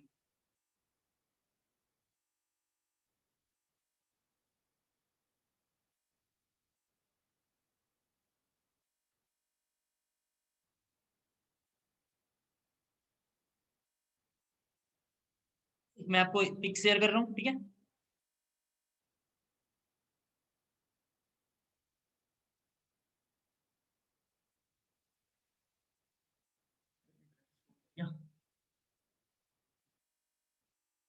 उम्मीद करता हूँ आपको क्लियर हो गया होगा। जरा प्लीज देखो एक दो बातें और। ये जो सभी हमारे पास possible type of unit cell हैं, जब इनको हम सम करेंगे तो ये 14 होगा। जरा प्लीज यहाँ देखें, ये जो possible type of unit cell है, possible type of unit cell का ही नाम क्या लिखा हुआ हमने, 32411121। क्या लिखा हुआ है यहाँ पे, 32411121। जब इनको हम सबको सम करेंगे तो ये possible type of unit cell की जो वैल्यू होगी, इनको सम करने का तो कितना होगा, 14 होगा। इन 14 का नाम ही एनसीईआरटी में लिखा होगा ब्रेविया लैटिस। क्या लिखा होगा, ब्रेविया लैटिस। लैटिस का मतलब क्या होता है, मैंने आपको समझाया। लैटिस का मतलब एक जाल जिसमें कोई आके फंस जाए, क्रिस्टल का एक फॉर्म है, इसका हम बोलेंगे जाल, लैटिस, बस इतना मतलब। और कोड हमने याद कर लिया, ये हम याद रखेंगे, ब्रेविया लैटिस इसका नाम है। 14 का क्या नाम है, ब्रेविया लैटिस। उम्मीद करता हूँ वो क्लियर हो गया। रफ कर रहा हूँ जरा सा, अब जरा ध्यान से सुनना है। पहली बात एक बार रिपीट करते हुए सारी बातों को लेकर आ रहा हूँ। सॉलिड सबसे पहला है, जो हमारे मैटर है, मैटर के 3 स्टेट है, सॉलिड, लिक्विड, गैस। थोड़ा ध्यान से सुनना है क्योंकि अभी जो मुझे हेडिंग पढ़ाना है वो दूसरा हेडिंग है। तो मैटर के 3 स्टेट हैं, सॉलिड, लिक्विड, गैस। इसके अलावा एक और स्टेट होता है जिसका नाम है प्लाज्मा। प्लाज्मा मैंने पहले पढ़ा दिया आपको, गैस स्टेट मैंने पहले पढ़ा दिया है, लिक्विड अभी पेंडिंग है, और सॉलिड हमने शुरू करा है। अब सॉलिड के बारे में भी मैंने बोला, सॉलिड 2 तरीके का है, जिसमें नाम है एमरफस और क्रिस्टलाइन। ध्यान से सुनते चलना है क्योंकि एनसीईआरटी जब आप बोलूंगा रीडिंग करने के लिए तो पढ़ लेना, यही सब लिखा हुआ होगा। तो सॉलिड भी 2 तरीके का, एमरफस और क्रिस्टलाइन। उसमें भी जो एमरफस है वो ट्रू सॉलिड नहीं है, यानी एमरफस अब ट्रू सॉलिड नहीं है, तो एमरफस भी हमारे काम का नहीं है। ट्रू सॉलिड कौन सा है, क्रिस्टलाइन सॉलिड। क्रिस्टलाइन सॉलिड भी कई तरीके का है, 2D में उसका कुछ और नाम है, 3D में कुछ और नाम है, 2D में उसके 5 नाम है, मैंने आपको दिखाया था। क्यूबिकल आप देख रहे थे, रेक्टेंगुलर, और उसके बाद हमने उसमें देखा था, और पैरेललोग्राम इस तरीके, रोम्बस और हेक्सागोनल हमने दिखा था, 2D में ही नाम है। 3D में आया तो इसके कई सारे नाम है। 3D में इसकी क्या नाम है, CTOHRMT। क्लियर हो गया होगा। क्रिस्टलाइन में भी जरा ध्यान से सुनना है। पहले क्रिस्टलाइन ही ट्रू सॉलिड है, एक लाइन। दूसरा, क्रिस्टलाइन में भी जो सबसे बढ़िया स्ट्रक्चर है, क्रिस्टलाइन में भी जो सबसे बढ़िया स्ट्रक्चर है, सबसे बढ़िया मतलब क्या है, जो सबको डिफाइन करता हो, जो सबको इजीली मतलब पैरामीटर उसका डिफाइन करता हो, उसके बारे में एक्सप्लेनेशन देता हो, उसका नाम है क्यूबिकल। उसका क्या नाम है, क्यूबिकल। तो हमारे पूरी कोर्स में क्लास 12th में सॉलिड स्टेट में क्यूबिकल के बारे में लिखा हुआ है। जैसे नाम आएगा FCC, BCC, इसका मतलब है body centred cubical structure. FCC मतलब फेस सेंटर्ड क्यूबिकल स्ट्रक्चर। ऐसे नाम बार बार इंट्रोड्यूस होंगे, तो नामों को हम धीरे धीरे देखेंगे। तो अभी मेरे को ये समझाना था कि क्यूबिकल का मतलब क्या है और क्यूबिकल हम क्यों पढ़ रहे हैं। क्योंकि क्यूबिकल एक सिमेट्री है, क्यूबिकल को हम कहीं से देखेंगे तो उसमें ए बी और मतलब सी अल्फा बीटा गामा की वैल्यू जैसा दिखना चाहिए, इजीली अच्छे से फॉर्मेट में दिखेगा, ये सबको डिफाइन करेगा। इसलिए हम क्यूबिकल के बारे में थोड़ा ज्यादा पढ़ेंगे। इनफैक्ट पूरे कोर्स में ही कौन आएगा, क्यूबिकल बार बार आएगा। क्लियर हो गया? नेक्स्ट हेडिंग लिखेंगे, out of this seven, out of this seven crystal system, out of this seven crystal system, कौन से, जो अभी हमने 3D में लिखा था CTOH RMT, ठीक है, 32411121, तो 32411121 की जो वैल्यू है 7 क्रिस्टल सिस्टम, उधर हम देख रहे हैं जो इनका सम आ रहा है उसको बोल रहे हैं ब्रेवियर लैटिस। तो रिपीट कर रहा हूं, out of this 7 crystal system, cubical system, cubical system is most symmetric, is most symmetric and normally found, and normally found in maximum structure, and normally found in maximum structure, and normally found in maximum structure। यहां तक अगर पूरी बात समझ में आ गया हो तो जरा ओके मैसेज ड्रॉप करेंगे। अब जो स्ट्रक्चर बनाऊंगा उसको ध्यान से पहले देखना है। यहां तक पूरी बात जरा जल्दी से समझ में आ गया हो आपको तो जरा ओके मैसेज जल्दी से ड्रॉप करना है, बहुत इंपॉर्टेंट है। सभी बच्चे जरा जल्दी से ड्रॉप कर दें।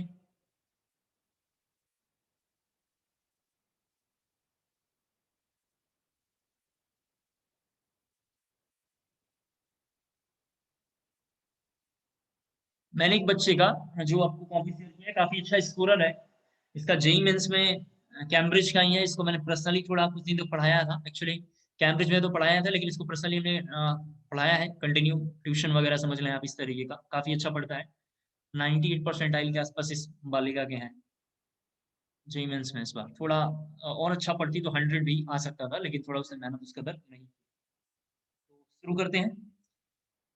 यहाँ तक सबका ओके, यस मैसेज आ गया है। अब आपको पूरा एक फिगर जो ड्रॉ करूंगा एक पेज पे ड्रॉ करना है। सपोज दैट कोई हमारे पास पेजेस यहाँ पे नहीं है, कोई कॉपी है, जैसे पूरा A4 शीट है, पूरे सेंटर में एक बड़ा फिगर बनाना है और एक ही फिगर बनाना है। ध्यान रखना, एक पेजेस में एक ही फिगर बनाना है, छोटा नहीं बनाना है, काफी बड़ा बनाना है, क्योंकि पूरे कोर्स में ये फिगर बार बार रिपीट होगा। तो मैं जब भी बोलूंगा कि वो फिगर देख लें तो बार बार देख लेना, ठीक है, अच्छे से देख लेना।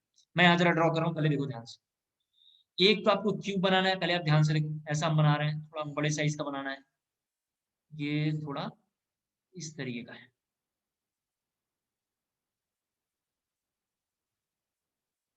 ये क्यूब है, इरेजर थोड़ा यूज कर लेते हैं एक बार।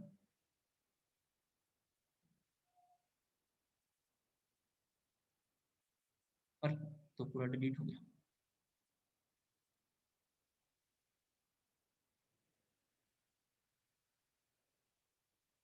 करेंगे जरा सा।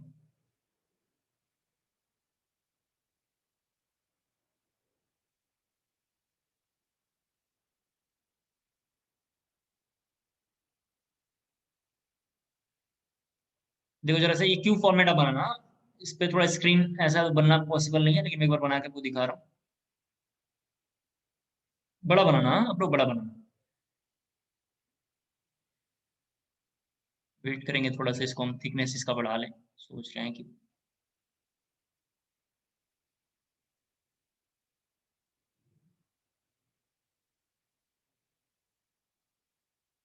ध्यान से देखें।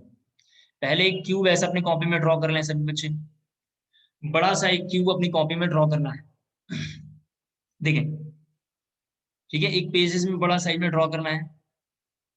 मैं आप और कलरफुल पेन यूज करना, मैं जरा यहाँ समझा रहा हूँ, आप कलरफुल यूज करना प्लीज, आपसे रिक्वेस्ट है, आप कलरफुल पेन यूज करना, नहीं तो बाद में कोई लेकर आएगा, मैं परेशान होऊंगा, खुद भी पागल होगा, मुझे भी करेगा। आपका तो कोई जानता ही होगा नेचर, 1 साल से पढ़ा रहा हूँ, आपके बारे में सब जान गया, ठीक है। एक पेज पे पूरा क्यूब बनाना है, जैसे ये पेज है, जरा प्लीज देखिए हाथ पे हमारे, बड़े साइज के पेज है, सेंटर में एक बड़ा सा क्यूब बनाना है। उसी पेज के पीछे जो जो वर्ड बोलूंगा वो लिखना है आपको, ठीक है। यही सब क्वेश्चन, पहला लिखना है आपको लाइन, जो पेज के पीछे लिखना है, पहला लिखना है number of corner, number of corner लिखेंगे, नंबर ऑफ कॉर्नर में 8, नंबर ऑफ कॉर्नर में क्या लिखना है 8। मैं एरो बना के यहाँ थोड़ा स्पीकर में भी लिखूंगा और आप पीछे लिखना था और साथ में भी लिखना, क्या है ये कॉर्नर की वैल्यू कितनी है 8। वहां पे लिखना number of face, number of faces, ऐसे लिखना नंबर ऑफ फेसेस कितना होगा 6। जरा यहाँ देखो 6 के बारे में, टी यहाँ लिखा हुआ है, जरा देखो, बी टॉप बॉटम, यहाँ लिखा हुआ है लेफ्ट, यहाँ लिखा हुआ है right, top bottom left right, यहाँ लिखा हुआ है फ्रंट और यहाँ लिखा हुआ है back. Top bottom left right front back, 6 faces हैं, आपको हमने यहाँ ड्रॉ कर दिया। फेसेस को और कलर से दिखाना, कॉर्नर को किसी और कलर से दिखाना, फेसेस को और कलर से दिखाना, कॉर्नर को और कलर से दिखाना। बार बार रिपीट कर रहा हूँ, अभी तो आपको आनंद आ रहा होगा, बाद में आप भी लेकर आओगे, न्यूमेरिकल नहीं बन रहा आपसे। तो 6 फेसेस से आपने ड्रॉ कर लिया होगा। फेस की वैल्यू कितनी हो गई? 6 हो गया, आप देख रखे हैं। नेक्स्ट नहीं लिखेंगे number of edges, number of edges. जरा एजेस को डिफाइन कर रहा हूँ, सब बच्चे देखिए। जिस रूम में आप बैठे हुए होंगे, आप तो यहाँ बैठे हुए हैं, मैं जरा आपका एक फिगर ड्रॉ कर रहा हूँ, ये रफ है, नीचे वाला ये रफ है, आपको ड्रॉ ऐसे ही करना है, ये आप बैठे हुए। तो अगर आपके बारे में जरा मैं बात करूंगा, इसके 6 फेस अगर हम देख लिया हमने, तो एजेस के बारे में बात करेंगे। तो जब क्यूब बनता है तो ये इसका एज होगा, जरा प्लीज यहाँ देखिए, ये इसका क्या होगा? एज होगा। काफी इंपॉर्टेंट है, ध्यान सुनना, ये इसका एज होगा। तो मैं जरा इसको ऐसे थोड़ा बना रहा हूँ और एजेस जरा मैं समझा रहा हूँ क्या है एजेस।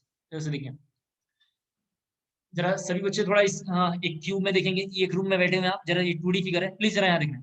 अगर आप यहाँ बैठे हुए हैं तो आपके सामने वाला दीवार ही है, तो ये वाला एक जो नीचे पिलर है, नीचे जो ये बना हुआ है, ये हम बोलेंगे एक एज ये है। यहाँ से एक लाइन ऊपर गया होगा और एक लाइन ऊपर गया होगा, तो एक एज ये होगा, एक एज ये होगा। फिर इनको एक और लाइन ऐसा ड्रॉ किया होगा, तो इसको बोलेंगे एजेस है। इसका मतलब मैं एजेस को आसान शब्दों में बोलूं तो डेफिनेशन में बोल सकता हूँ, कॉर्नर्स को टच कराने वाली लाइन को हम बोलेंगे एजेस। एक बार मैं रिपीट कर रहा हूँ, एजेस क्या है? जैसे मैं यहाँ बैठा हुआ हूँ, जैसे मैं यहाँ बैठा हूँ, तो मेरे लिए एजेस क्या होगा? जरा एक्चुअली मेरे को ये पूरा का पूरा ऑफलाइन में आते तो अच्छे समझ में आता, लेकिन एक बार दोबारा रिपीट कर रहा हूँ।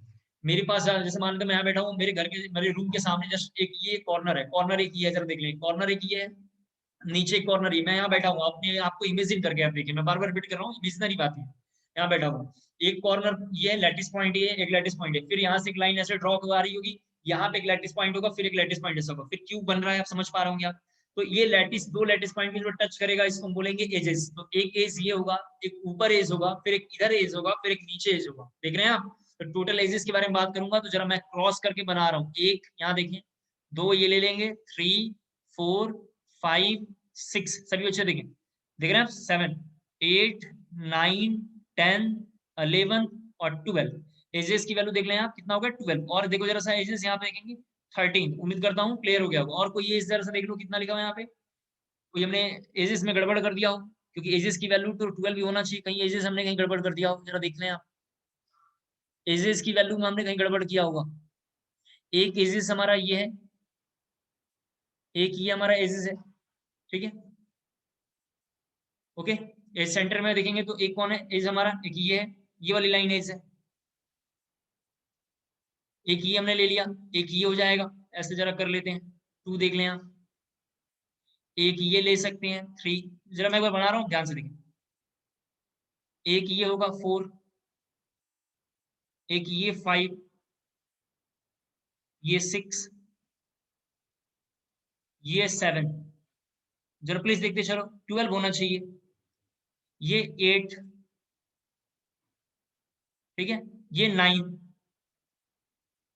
ठीक है, ये 10, ये 11 और ये देखिए 12, बिल्कुल सही है, 12 है। नंबर ऑफ एजेस की वैल्यू कितनी होगी? 12 होगी। नंबर ऑफ एजेस की वैल्यू कितनी होगी? 12 होगी। उम्मीद करता हूँ क्लियर हो गया होगा। नंबर ऑफ एजेस की वैल्यू कितनी होगी? 12 होगी। उम्मीद करता हूँ क्लियर हो गया होगा। नंबर ऑफ एज सेंटर लिखना है आपको इसके बाद, number of edge centre. Edge centre क्या होता है? जरा देखिए यहाँ, दो लैटिस पॉइंट के बीच में जो ये हमने क्रॉस आइडेंटिफाई किया है, जरा मैं थोड़ा इसको बड़ा कर रहा हूँ, दूसरे कलर से बनाना है आगे ना आपको। ये जो ड्रॉ कर रहा हूँ इसको हम बोलेंगे एज सेंटर। तो एज सेंटर की वैल्यू भी कितनी होनी चाहिए? 12। कैसे पता चला? क्योंकि एज सेंटर 12 इसलिए होगा क्योंकि नंबर ऑफ एजेस की वैल्यू भी कितनी है? 12। उम्मीद करता हूँ क्लियर हो गया होगा। तो एज सेंटर जरा सा देखो, आप ये डॉटेड लाइन बना रहा हूँ, मेरे पास एक ही कलर है, आप मल्टीपल कलर यूज किया करना, आप मल्टीपल कलर यूज किया करना, तब आपको समझ में आएगा। ये देख लें आप, एजेस सेंटर की वैल्यू ये रहा, कितना हो गया यहाँ पे? 12। नंबर ऑफ एज सेंटर की वैल्यू कितनी होगी? 12। नेक्स्ट नहीं लिखना है, इसके बाद इसमें अगेन लिखना है number of face centre. Number of face centre, number of faces की वैल्यू 6 है, तो नंबर ऑफ फेस सेंटर की वैल्यू कितनी होगी? 6 होगी। लिखेंगे नंबर ऑफ फेस सेंटर की वैल्यू कितनी होगी? 6 होगी। नंबर ऑफ, पहले एक बार रिपीट कर रहा हूँ, नंबर ऑफ कॉर्नर कितनी वैल्यू हुआ? 8, number of faces 6, number of edges 12, number of edge centre 12, number of face centre 6, number of face centre 6, number of body centre, जरा प्लीज देखें यहाँ पे, नंबर ऑफ बॉडी सेंटर कितना होगा इसमें, ये होगा। आप बार बार अलग कलर यूज करना। नंबर ऑफ बॉडी सेंटर की वैल्यू कितनी होगी इसमें, 1 होगी। नंबर ऑफ बॉडी सेंटर की वैल्यू कितनी होगी, 1 होगी। इसके बाद अगेन लिखना है number of face diagonal, again number of face diagonal, number of face diagonal. जरा देखो इधर, जरा मैं इस वाले को जरा ये लाइन जरा रिप्रेजेंट कर रहा हूँ, जरा प्लीज यहाँ देखिए, इस लाइन को रिप्रेजेंट करूंगा मैं, थोड़ा ऐसा कलरफुल बनाने की कोशिश कर रहा हूँ। आप कलरफुल यूज करना, मेरे पास तो कलर नहीं है तो मैं ऐसे ही बना दूंगा। अगर मैं एक साइड में फेस में, इस साइड में फेस में, जहां आप बैठे हुए हैं, जिस रूम में बैठे हुए हैं, आपके राइट साइड में जो वॉल बना हुआ है, जो दीवार बना हुआ है, उस वॉल पे देखेंगे तो उसमें फेस सेंटर की वैल्यू 2 होगी। कैसे पता चलेगा, किसी एक कॉर्नर से कॉर्नर की ओर आते टाइम, जरा ध्यान से देखना, किसी एक कॉर्नर से दूसरे कॉर्नर में आते टाइम एक यहाँ पे फेस डायगोनल मिलेगा, और एक इस कॉर्नर से इस कॉर्नर में आते टाइम एक फेस डायगोनल मिलेगा। मैं यहाँ बैठा हूँ, जरा प्लीज यहाँ देखें, और मान लेते हैं ये हाथ हमारा एक वॉल है इधर, जरा प्लीज यहाँ देखना, इस हाथ पे एक वॉल है, इस सेंटर पे जरा यहाँ देखना, इस सेंटर से एक कॉर्नर से ऐसा लाइन आएगा, इस कॉर्नर से नीचे की ओर क्रॉस लेना है आपको, क्रॉस लेना है। वैसे क्रॉस लेंगे तो एक ये फिगर बनेगा, और क्रॉस लेंगे तो एक ये फिगर बनेगा। तो टोटल टोटल जो होगा हमारा फेस डायगोनल एक साइड में कितना हुआ, 2 हुआ। तो टोटल हमारे फेस कितने, 6, तो डायगोनल कितना होगा, 12। तो नंबर ऑफ फेस डायगोनल कैसे लिखना, जरा यहाँ देखो, नंबर ऑफ फेस डायगोनल ऐसे लिखना है। कहाँ गया थोड़ा मार्कर, ये देखो, हाँ नंबर ऑफ फेस डायगोनल ऐसे लिखना है, 2 इंटू 6f। क्या लिखा हमने, 2 इंटू 6 फेसेस, क्या लिखा हुआ है, 2 इंटू 6 फेसेस, क्या इक्वल टू लिखा हुआ है 12, ब्रैकेट में लिखना है। इसके बाद पासेस थ्रू ब्रैकेट में लिखना, फेस डायगोनल का डेफिनेशन बोल दे रहा हूँ, छोटे से में लिख लेना ब्रैकेट में, passes through 2 corner and 1 face centre, passes through 2 corner plus 1 face center, 2 corner plus 1 face center। उम्मीद करता हूँ क्लियर हो गया होगा। अगर यहाँ तक पूरी बात जरा सभी बच्चों को समझ में आया हो तो जरा यस मैसेज जल्दी से ड्रॉप करेंगे। यहाँ तक मेरी बात सभी बच्चों को अगर समझ में आ गया हो, और अच्छे से, अभी और फिगर बना हुआ है इसी में बचा हुआ, इसमें हम और काम करेंगे। यहाँ तक जरा सबको क्लियर हुआ हो, जरा यस मैसेज ड्रॉप करेंगे, ठीक है। आप सबसे रिक्वेस्ट है, क्लासेस छोड़ेंगे नहीं, क्योंकि ये टॉपिक देखने में बड़ा मुश्किल है, नाम बड़े दर्शन छोटे, ठीक है, देखने में बड़ा लगता है लेकिन आसान रहता है। और मैंने आपको बोल दिया, एक बार मीटिंग से आप लेफ्ट हो जाएंगे तो लिंक नहीं हो पाएंगे, तो काइंडली इस बात को ध्यान रखना है। और मैं मीटिंग लॉक करूंगा हर दिन, ताकि कोई बग मैसेज मेरे को ना मिले। और दूसरा मैंने आपको बताया है कि आपको ऐसे ही टाइम टू टाइम मैं नोट्स भी शेयर कर दूंगा, और लेक्चर यूट्यूब पे भी पड़ा रहेगा, तो वहां भी आप देख सकते हैं। और जैसे जैसे कोर्स आगे बढ़ेगा, हम लोग धीरे धीरे और भी इसमें मॉडल देखेंगे, और 3D व्यू के लिए कुछ वीडियो देखेंगे, और भी चीजें धीरे धीरे हम रिप्रेजेंट करेंगे, तो क्लियर होगा। आज के लिए इतना बहुत है, थैंक यू सो मच।